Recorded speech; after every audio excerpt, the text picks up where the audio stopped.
Al-Mahdi itu berarti orang yang diberi hidayah. Al-Mahdi berarti sosok yang dibimbing oleh Allah Subhanahu wa ta'ala. Ya. Maka kalau disebut Al-Imam Al-Mahdi, maka maknanya imam yang di-guidance, yang dibimbing selalu oleh Allah Subhanahu wa ta'ala qalbunya. Karena dalam hadis dikatakan wa may yu'min billah yahdi qalbah. Wa may yu'min billah yahdi qalbah. Siapa yang percaya kepada Allah, maka Allah akan bimbing kalbunya. Maka kajian-kajian Al-Mahdi harus menyesuaikan dengan prinsip kemahdian, bahwa Al-Mahdi ini dia bergerak dengan kalbunya, bukan bergerak dengan ra'yunya. Ra'yu artinya pikiran. Kalau pikiran bisa cocok-cocokan, ya, dicocok-cocokkan dengan teori ini, teori itu, bukan berdasarkan gerak yang ada di dalam kalbunya. Ini dua hal yang berbeda, ya. Hari ini banyak orang yang halu, atau banyak orang yang ngaku-ngaku pergerakannya pergerakan Al-Mahdi, sedangkan Al-Mahdi itu orang yang tidak mungkin ngaku-ngaku, karena dia dihidayahkan oleh Allah Subhanahu wa ta'ala. Al-Imam Abu Dawud nulis satu bab khusus mengenai Kitabul Mahdi, bab mengenai Al-Imam Al-Mahdi. Nah, ini saya bacakan beberapa hadisnya. An Abdullah bin Mas'ud, dari Abdullah bin Mas'ud, anin Nabi sallallahu alaihi wasallam, dari Nabi sallallahu alaihi wasallam, "Law lam yabqa min ad-dunya illa yawmun." Seandainya dia tidak tersisa lagi di bumi ini, di dunia ini, kecuali satu hari saja, la tawwalallahu dzalikal yawm, sungguh Allah akan memanjangkan hari tersebut, hatta yab'atha fihi rajulan minni min ahli baiti, sampai Allah mengutus pada hari tersebut rajulan minni, seseorang laki-laki, minni, dariku. Dalam riwayat ini ditambahkan min ahli baiti, dari ahlu baitku. Apa arti ahlu bait? Keluarga Rasulullah sallallahu alaihi wasallam. Ahlu bait itu yang inti. Jadi ada ahlu bait secara umum, istri-istri Nabi, begitu juga Bani Hashim. Tapi ada ahlu bait yang khas, anak-anak Rasulullah, mantu-mantunya, dan cucu-cucunya. Maka dalam hal ini yang termasuk di dalamnya adalah Utsman, Ali. Terkhusus untuk Sayyidina Ali, karena dari beliaulah bersambung nanti zuriat Rasulullah SAW dari jalur Fatimah. Ya, ini kekhususan bahwa Nabi tidak punya anak laki-laki, maka anaknya dari jalur perempuan. Sayyidina Ali punya anak Hasan Hussein, dan Nabi SAW sangat mencintai mereka. Jadi ahlu bait yang khas disebut Nabi, siapa? Khadijah, Fatimah, Hasan, Hussein, dan Ali. Ini yang disebut ahlul bait. Zuriat Sayyidina Hasan dan Hussein, mereka lah yang disebut dengan zurriyah, keturunan Ahlul Bait. Ini secara harfiah. Oleh karena itu, di akhir zaman yang tidak percaya dengan zuriat Nabi, bahwa masih ada zuriat Rasulullah SAW, dipastikan mereka adalah musuh-musuh daripada Al-Imam Al-Mahdi. Berarti mereka masuk kelompok yang kita sebut Khawarij. Kelompok apa namanya? Khawarij. Lalu disebutkan di sini ciri-cirinya. Yuwati ismi. Yuwati bahasa Arabnya muwata'ah. Muwata'ah berarti muwafaqah, munasabah. Sama namanya dan namaku. Ini secara harfiah. Tapi kembali kepada bahasa Arab, yuwati ismuhu ismi wasmu abihi ismu abi. Ya, tapi di riwayat lain tanpa kalimat abi. Nah, ini yang paling sahih. Isimnya sama dengan isimku. Dalam banyak kajian saya sudah menjelaskan bahwa isim yang kita terjemahkan nama ternyata kurang tepat.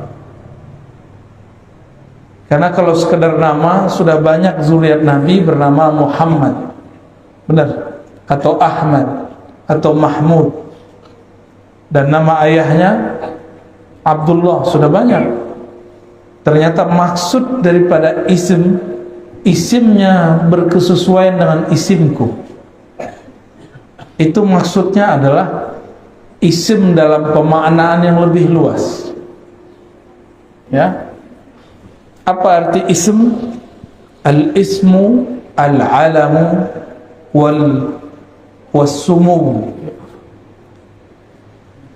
Jadi ism itu maknanya tanda-tanda. Dan yang kedua, as-sumu, ketinggian ilmu. Jadi apapun tanda-tanda yang ada pada diri Rasulullah SAW, maka akan ada pada Al-Imam Al-Mahdi. Nah sekarang nih Mahdi palsu lagi nyocok-nyocokin tanda-tanda dia. Ya. Tapi mereka salah faham, dikira itu tanda-tanda fisik. Ya, karena di hadis berikutnya disebutkan Al-Mahdi itu minni, dari keturunanku, ya, dalam hadis Abu Daud nomor 4285, ajlal jabhah, jidatnya lebar. Yang jidatnya lebar mulai GR nih ya. Jidatnya sempit, wah kayaknya bukan saya nih. Ada orang datang jidatnya lebar ke saya, mau ngaku dia Imam Mahdi, tapi langsung kita bilang, jidat lebar kayak kamu mau ngaku Mahdi? Ya, ngacak dulu ya. Jidat lebar itu bukan berarti semua orang yang punya jidat lebar berarti ada bakat jadi Imam Mahdi. Ya, itu orang stres mungkin ya. Aqnal anf, hidungnya mancung sedikit agak bengkok, atau bengkoknya bagaimana. Tapi ini juga salah satu makna. Tapi ingat, ini itu setelah Imam Mahdi diislah, ada namanya islah. Jadi Imam Mahdi itu dalam hadis yuslihuhullahu fi lailah, akan Allah islah dia, perbaiki dia dalam satu malam. Berarti kalau sekarang Imam Mahdi ada, itu masih Allah tutup. Kalau dia diislah, islah itu diperbaiki, dicocokkan, berarti sekarang belum terlihat cocok. Berarti sekarang belum matching lahir batinnya, sehingga orang bingung, ini masa ini Imam Mahdi. Tapi karena kajian-kajian akhir zaman ini berdasarkan cocoklogi yang parah, banyaklah orang-orang yang jidatnya lebar, hidungnya agak mancung dikit terus GR, sepertinya saya lah Al-Mahdi. Ditambah pandemi datang, tambah stres, ya. Dan tidak satu dua yang ngaku kepada saya bahwa dirinya Al-Mahdi. Al-Mahdi itu bukan pencirian fisik. Maka kembali kepada hadis yang tadi,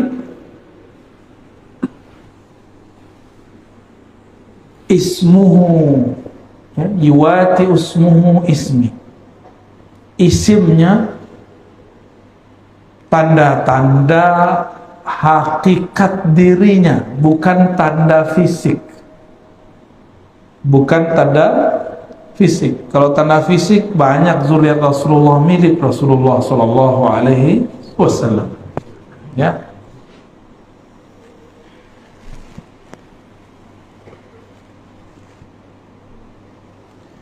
Lalu apalagi artinya as-sumu, ketinggian derajat. Ketinggian apa? Derajat atau ketinggian ilmu. Ketinggian apa? Ketinggian ilmu.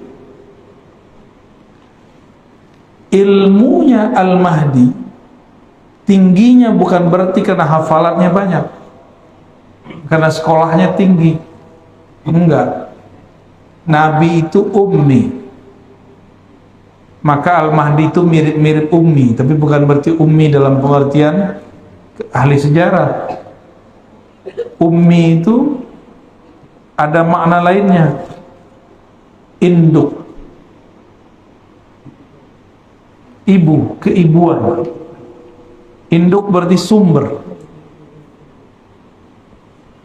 itu disebut ummi. Coba Nabi Muhammad lahirnya di tengah kota atau di pedesaan? Mekah itu kota pedesa?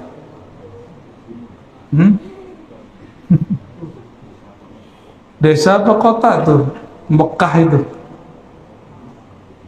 Berarti nggak paham ya selama ini Mekah itu apa ya? Bayanginnya desa gitu ya. Itu nggak ngerti sejarah itu. Nih kita kasih tahu, di tanah padang pasir yang dibutuhkan apa? Air. Maka di mana ada air itu menjadi pusat peradaban, jadi kota besar. Di padang pasir di Hijaz, di mana pusat air? Di Mekah. Berkah kaki Sayyidina Ismail, maka keluarlah air. Ada orang safar, mereka minta air.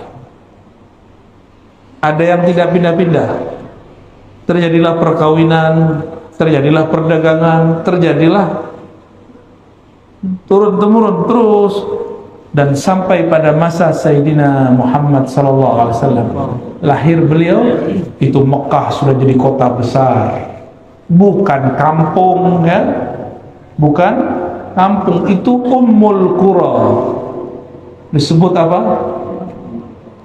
Induknya semua desa-desa, itulah yang disebut kota. Kota besar itu, di mana ada air. Nah, itu pertama. Yang kedua, di mana ada tempat suci. Di Jazirah Arab tempat sucinya di mana? Ya di Ka'bah itu. Maka berkumpullah di situ dua hal yang hebat. Pertama air Zam-Zam, yang kedua itu tempat suci.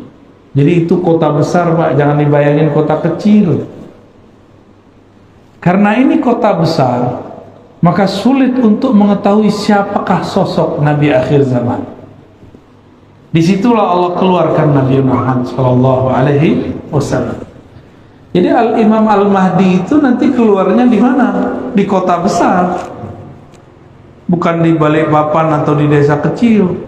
Kotanya ibu kota besar, sehingga orang nggak kira. Kota besarnya nggak tahu nih kota yang mana ya. Apakah di negeri kita atau negeri yang lain? Kan banyak kota besar, benar nggak? banyak kota besar. Nah, kita tidak punya kewajiban mengetahui kota yang mana, tapi kewajiban kita mengetahui ciri-ciri rohaninya. Adapun ciri fisiknya, setelah Allah islah dirinya, baru terlihat.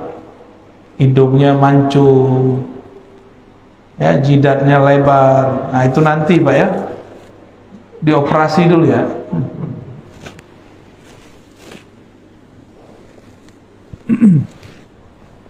Nabi Muhammad SAW ketika kecil, kolbunya dibersihkan oleh Sayyidina Jibril, Sayyidina Mikail.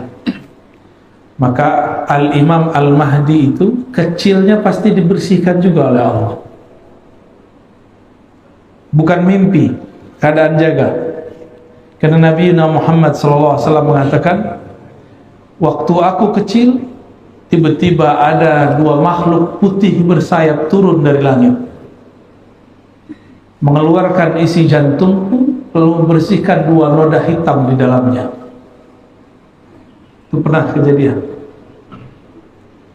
Nah, Imam Mahdi pasti di waktu kecilnya mengalami hal yang sama, bukan mimpi. Kalau mimpi nggak masuk, mungkin dia cuma seorang wali, bisa jadi wali Allah, bisa jadi wali setan. Apalagi Nabi Muhammad SAW ketika beliau jalan, ya, jalan di pohon ngucapin salam. Ini jidatnya lebar nih. Itu pohon ngucapin salam nggak? Enggak. Kalau iya langsung dibilang orang kayaknya miring nih ya. Masa pohon ngucapin salam? Nabi Muhammad SAW melewati pepohonan, bebatuan, itu batu mengucapkan salam. Terbayang nggak? Lagi jalan tenang-tenang, tiba-tiba dengar suara batu. Gimana? Batu ngomong. Kabur atau tetap situ? Mana? Kabur ya? Ah, saya yakin yang sudah umur 50-60 aja penakut ya.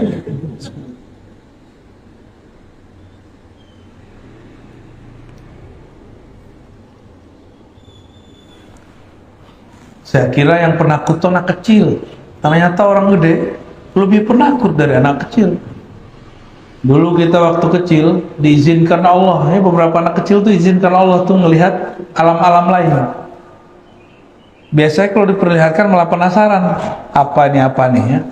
Kalau sudah jadi aki-aki malah kabur ya. Wajar nggak jadi nabi kan? Wajar nggak jadi Imam Mahdi? Karena kalau ngalamin dikit takut GR. Kawan saya baru mimpi ketemu Rasul, girangnya bukan main. Baru mimpi ketemu Rasul SAW. Ibunya Rasulullah hampir tiap malam ketemu malaikat atau ruh para nabi. Hampir tiap malam. Udah gak kaget, udah gak norak, kira-kira begitu. Tapi kawan kita baru sekali mimpi Rasul, cerita kemana-mana ya, girang. Itu baru dikasih satu mimpi. Mimpi itu adalah wahyu-wahyu yang tersisa, mimpi yang saleh, mimpi yang bagus. Ar-ru'ya as-salihah itu adalah busyra, kabar gembira yang masih tersisa di akhir zaman, bentuk lain daripada wahyu-wahyu yang tersisa, disebut ilham atau mimpi yang baik. Maka Al-Mahdi itu tidurnya adalah perjalanan rohani. Bisa jadi dia diperjalankan ke masa lalu, bisa jadi dia diperjalankan ke masa depan. Ya.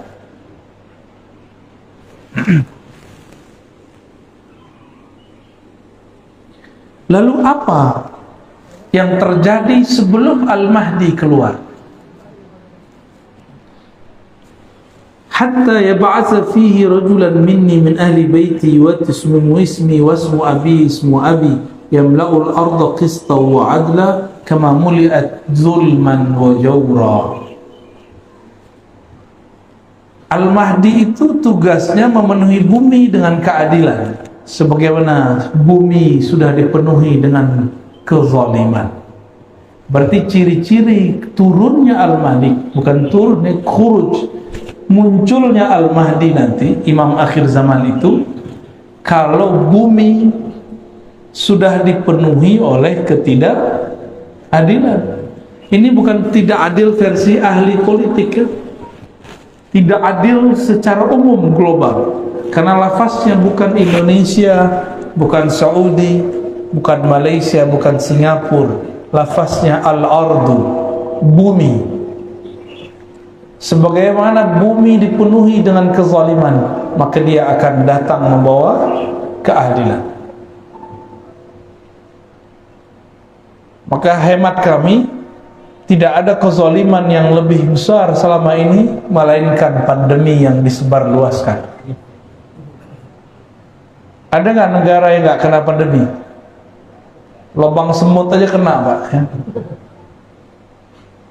Di awal-awal pandemi itu yang kenakan Depok,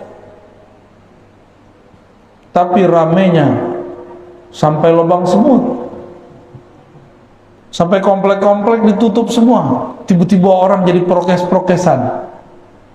Yang kena di Depok, yang rame orang Balikpapan, tutup semua, benar nggak? Hebatnya berita, ya, hebatnya orang bikin berita, itu yang bikin ketawa-ketawa, Pak, kita ketakutan. Yang nyebarin virus itu ketawa-ketawa, kita ketakutan. Virusnya ada, cuma beritanya diada-adakan. Masa yang kena di mana, yang nutup kompleks di mana? Kita dimain-mainin semua, dan itu sudah tidak adil. Udah begitu ekonomi hancur, benar ya? Habis hancur, apalagi banyak toko-toko tutup. Kawan kita di Jakarta, di Tanah Abang, banyak pulang kampung stres. Banyak tutup buku. Bukan hanya bukunya ditutup, toko-tokonya ditutup.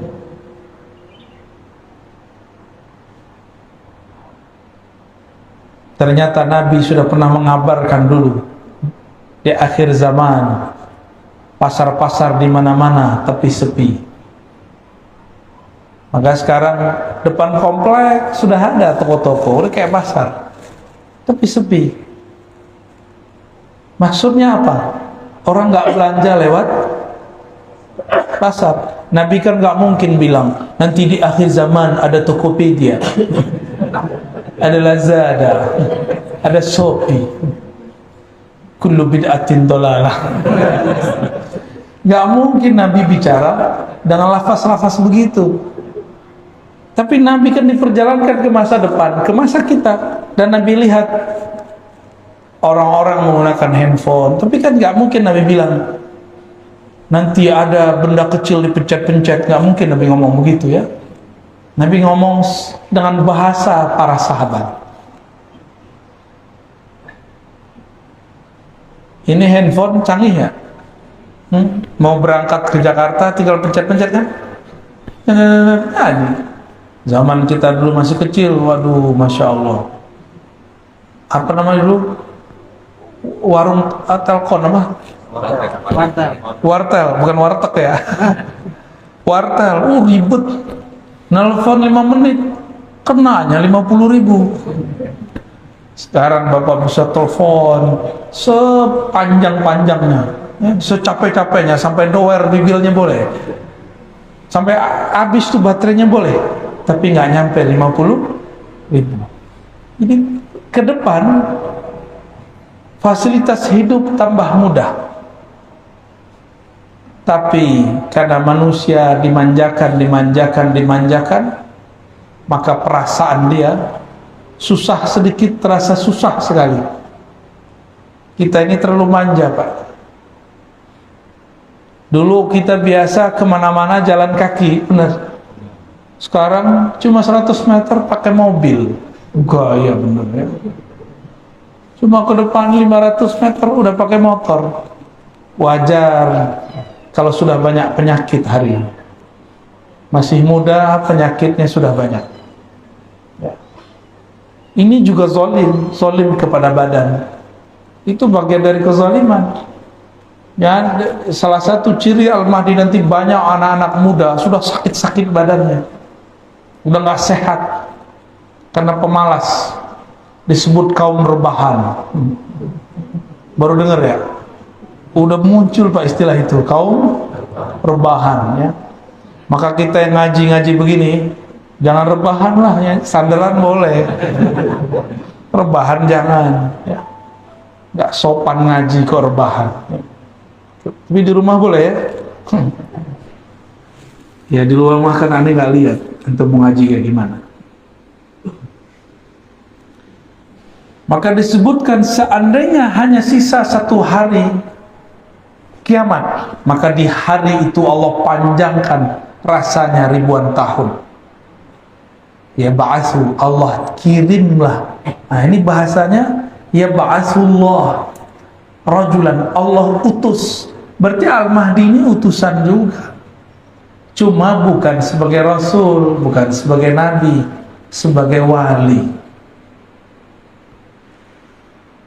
Oh berarti wali diutus? Oh iya, wali itu ada tugasnya, maka disebut wali. Wali kota aja ada tugasnya, masa waliullah gak ada tugasnya? Waliullah itu kerjanya bukan megang tasbih doang ya. Kalau megang tasbih doang mah ahli zikir biasa itu. Wali Allah itu orang yang ditugaskan oleh Allah untuk menjaga alam semesta. Maka ada wali Allah di gunung, ada wali Allah di sungai, ada wali Allah di laut, ada wali Allah di kutub utara, di kutub selatan, ada wali Allah jagain awan, ada wali Allah jagain batu bara tuh biar gak kebakar terus. Makanya aneh, musimnya selalu ada hujannya, benar nggak? Kalau enggak kebakar terus itu kalau nggak ada wali Allah nggak jadi itu. Kekasih Allah, kekasih Allah ini doa-doa mereka menyejukkan alam semesta, zikir-zikir mereka menenangkan alam semesta, langsung tenang itu alam. Allah itu memandang ke dalam kolbunya alam adalah wali Allah. Kolbunya alam adalah, jadi kalau sudah tidak ada wali-wali Allah itu kiamat bumi. Wali Allah itu bukan orang sakti, tapi orang yang kenal kepada zat yang maha sakti. Itulah puncaknya nanti pada Al-Imam Al-Mahdi. Di dalam hadis Imam Ahmad dikatakan, seperti yang pernah saya sebutkan dalam banyak tempat, itu imam akhir zaman, khilafahnya ala minhajin nubuwah, pemerintahannya bukan lagi monarki demokrasi. Jadi kita nggak nyalahin demokrasi, nggak nyalahin monarki, emang itu udah sunnatullah. Nanti beliau pemerintahannya, minhajnya, sistemnya, sistem nubuwah. Nubuwah itu beda dengan risalah. Nubuwah itu beda dengan ilmu fikih, apalagi ilmu hadis. Al-Habib cuma bilang mana dalilnya, itu nggak cukup. Nubuwah itu ilmu yang Allah turunkan, yang Allah simpan di dalam kolbu kekasih-kekasihnya. Itu disebut dengan nubuwah. Maka Al-Mahdi itu dia bergerak dengan gerakan di dalam kolbunya berdasarkan petunjuk dari Allah Subhanahu wa ta'ala. Bukan hanya sekedar hafalan Al-Quran, dia dapat ilham langsung dibimbing oleh Allah. Dan gak mungkin lah ya Al-Mahdi main YouTube ya. Yamliku sab'a sinin, dia nanti akan memimpin, mentadbir alam selama 7 tahun. Di riwayat lain 5 tahun. Ada yang paling panjang menyebutkan 9 tahun. Tapi nggak usah khawatir Pak, sebelum beliau memerintah, beliau sudah muncul. Di saat itu terjadi paceklik di alam semesta, Lalu puncaknya 40 hari Ad-Dajjal, Al-Masihud Dajjal keluar. Tapi 40 hari sama seperti 40 tahun. Lama rasanya. Kok bisa? Kita ini hidup terasa cepat karena Bapak Ibu sibuk. Nggak ngapa-ngapain, sibuk. Main handphone, ya, nonton. Dulu di zaman kita masih kecil, orang nonton aja dimarahin guru. Sekarang guru-gurunya main handphone. Maka waktu sebentar sekali, sudah tak terasa, sudah 2 tahun kita hidup bersama pandemi. Bapak belum talak-talak juga dia, ya, karena dia nggak mau ditalak dia. Benar ya 2 tahun?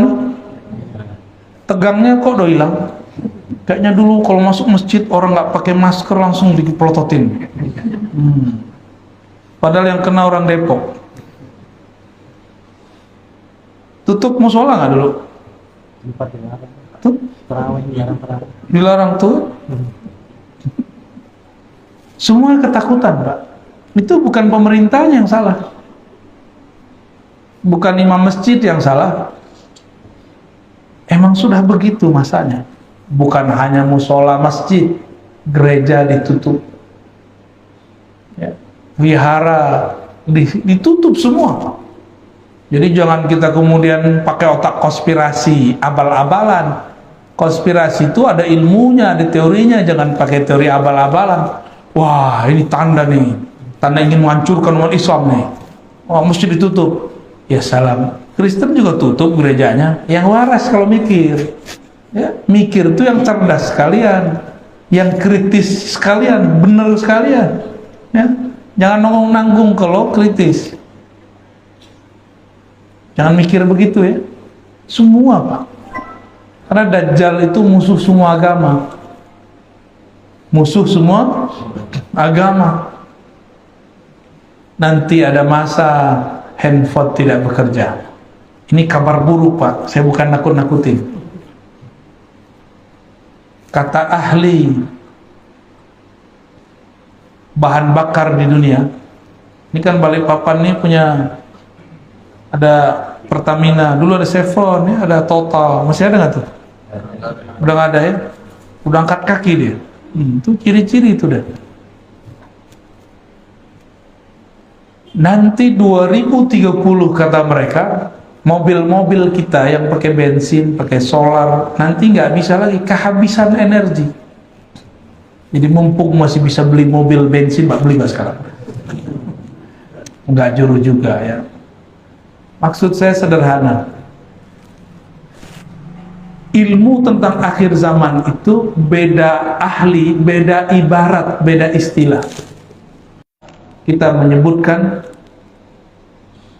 di akhir zaman semua kembali manual, gitu. Ya. Tapi dalam bahasa orang-orang ekonom, bahasa-bahasa orang-orang ahli bahan bakar segala macam, nanti 2030 orang mesti beralih kepada listrik. Saya nggak yakin juga. Kita tunggu Pak 2030, ya. Bapak mau nunggu nggak?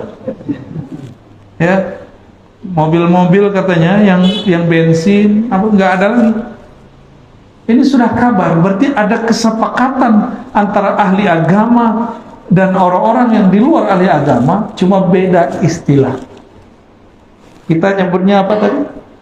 Nanti serba manual. Gimana Pak? Takut nggak? Itu beda lagi. Takut itu macam-macam bahasa Arabnya.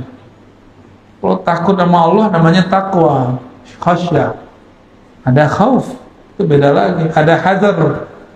Bapak takut nggak sama ular? Katanya takut sama Allah. Ya. Waktu pandemi orang buka masker batuk-batuk takut. Itu namanya waspada. Bahasa Arabnya hazar, hazrun ya.